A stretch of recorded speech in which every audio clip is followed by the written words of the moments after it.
আজকে আমরা একটি চমৎকার অঙ্কের সমাধান করব। দেখিনি অঙ্কটা, কখন 13 এর অর্ধেক 8 হয়। তাহলে আমরা শুরুতে যদি লিখতে চাই 13,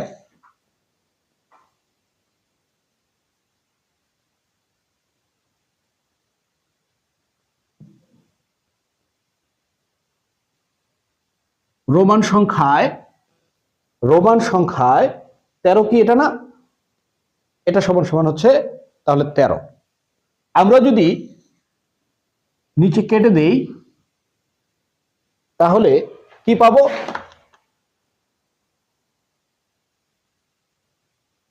এটি কত হলো, রোমান সংখ্যা এটি 5 1 1 1, অর্থাৎ রোমান সংখ্যায় এটি হলো 8। যদি ভিডিওটি ভালো লেগে থাকে লাইক কমেন্ট ও শেয়ার দিয়ে সাথে থাকবেন।